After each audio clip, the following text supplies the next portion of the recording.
and welcome to the Downtown Perspective. I'm your host, Adrienne Nesbitt. On today's show, we'll be talking about a great initiative that helps keep our downtown beautiful and functional. I'm talking about EID, or also known as the Economic Improvement District. Joining me today is Scott Woldruff, the president of EID. Welcome, Scott. Hi, Adrienne. Thank you so much for joining me. My pleasure. So I guess I'm going to start off with a really basic question, but it's probably a little more complicated than one would think. But what is EID? EID is a tool to raise revenue to do downtown projects.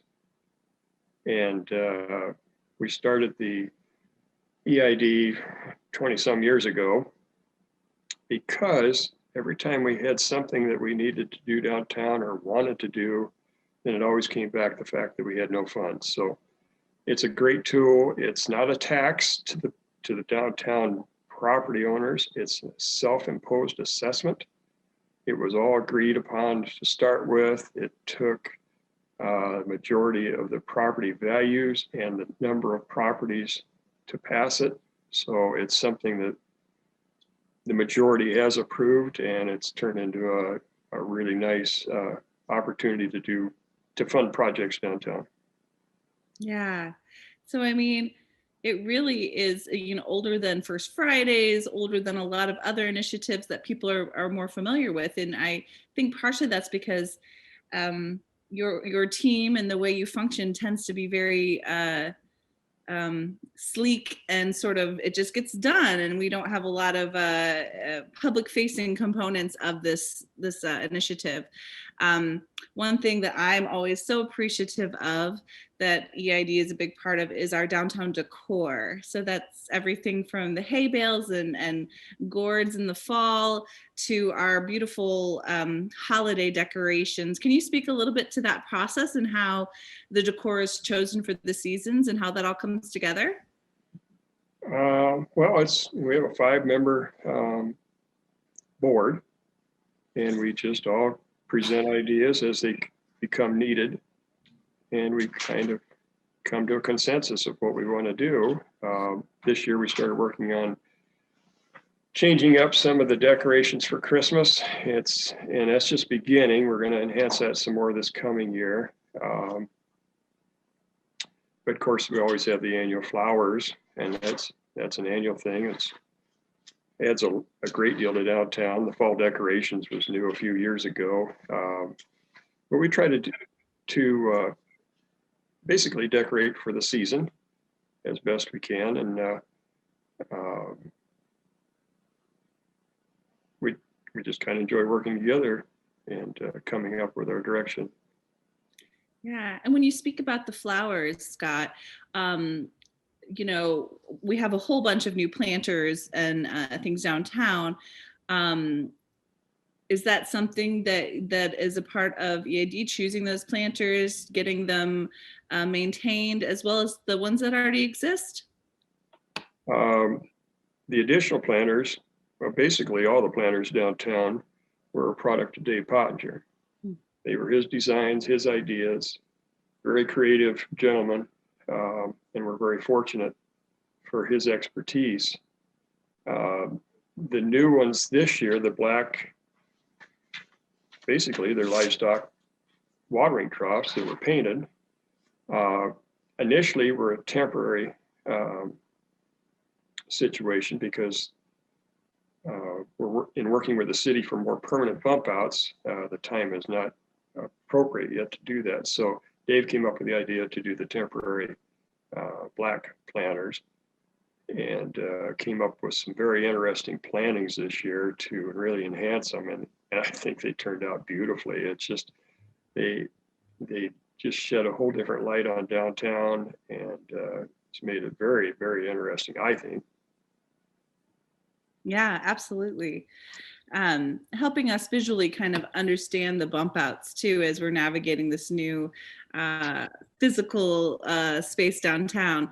I think it's so great to bring a little bit more of a beautiful visual in as well, instead of just poles and signs and things. So one of the things I think people take for granted that happens is snow removal.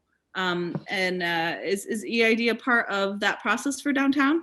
We are. We have a utility vehicle, and we hire someone each year to plow the snow downtown. Anything over, I believe it's 2 inches, then the EID is responsible for it. Lower than that, the merchants will take care of their own, but definitely necessary. I mean, we want clear walks and ease of walking for the consumers and the customers, the patrons. And we don't need any icy sidewalks. If we can prevent it, we don't want anybody to fall. So, and then in relation to that too, we're working closely with David Gibbs with the city. Mm-hmm. And we've got the best plan this year that we've ever had.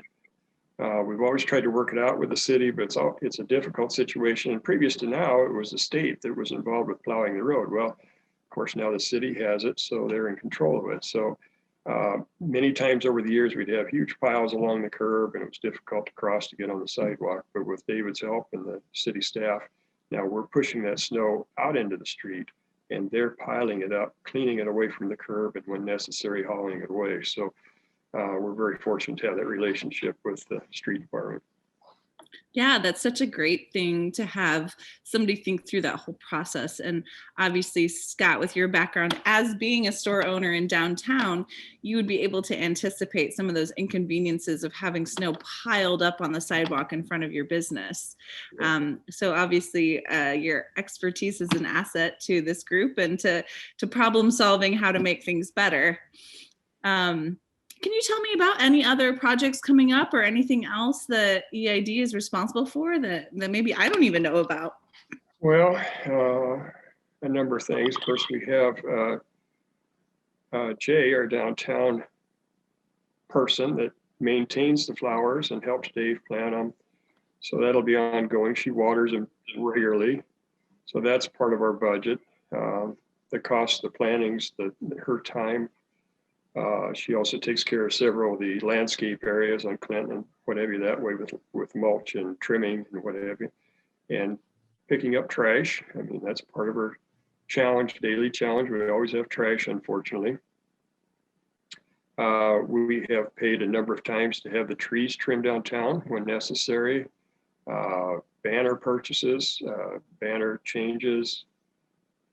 We've partnered with the downtown merchants in advertising, particularly TV advertising and promoting. The holiday open house was co-sponsored with the chamber for a number of years. Of course, unfortunately, we didn't get to have it this year, but hopefully again in fall.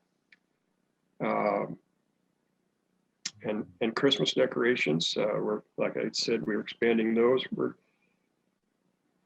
We're experimenting with the idea of going back to retro decorations downtown, and I don't know how many people have seen pictures of downtown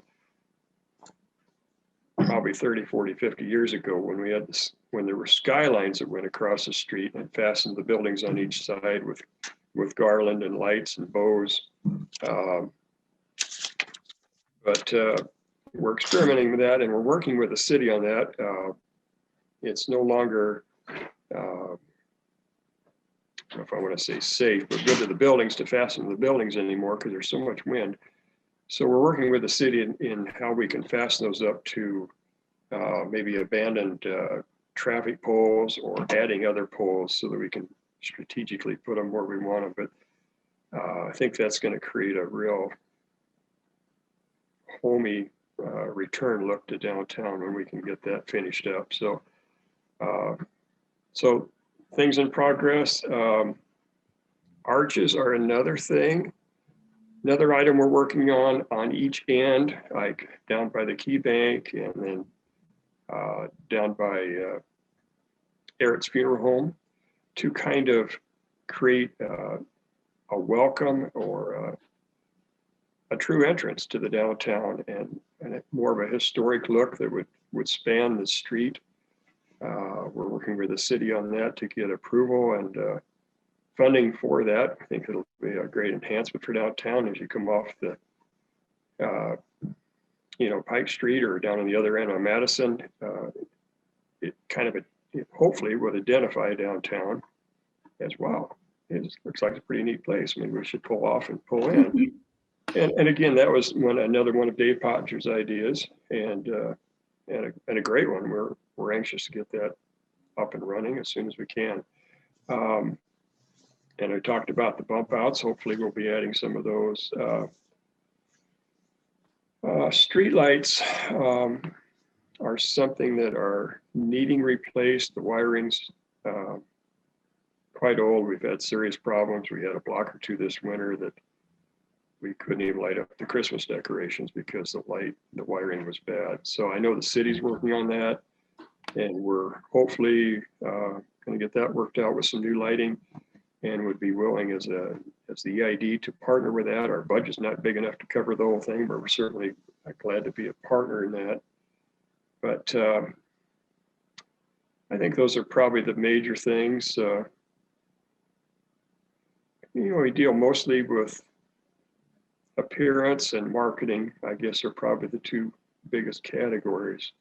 Yeah, and I've just noticed that you're such great collaborators. I mean, I think that there are some projects that you handle sort of within your team, but it seems like it's always, the city and EID, or, the chamber and EID, or DGI and EID. And I think that that's so great to see entities working together for the vibrancy of downtown. I think that's Goshen.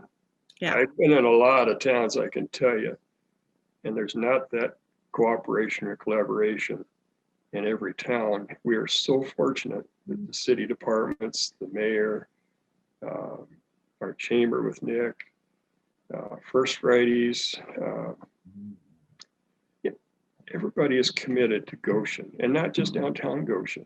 I mean, we all feel connected and feel a part of it and want to maintain it and make it better. And I just, Goshen's grown considerably. It's 30-some thousand. It's way bigger than it was when I moved to town 28 years ago. But I've always gotten a feeling more of a community, a very small community. That's usually where you get that connection. And I just think we're so fortunate to have that. I think everybody appreciates it. I mean, we look out for each other. So thank you so much for sharing with us. And I think that it's super interesting. I think we all sort of take for granted certain things that happen and really don't even know how they happen. So I think it's great to hear who's behind the scenes making things happen for the city. And we really appreciate all that you and your whole team do to keep downtown beautiful. Well, thank you. And we definitely appreciate what you folks do at DGI and First Fridays. And you brought us to a different level and really pulled people in and connected them with Goshen. It's just amazing when we had First Fridays and when we have it again. I could go several places and they'd say, "Oh yeah, that's right. This is First Fridays in Goshen. Yeah, that's right." It's just wonderful, and they follow it. So thank you to you.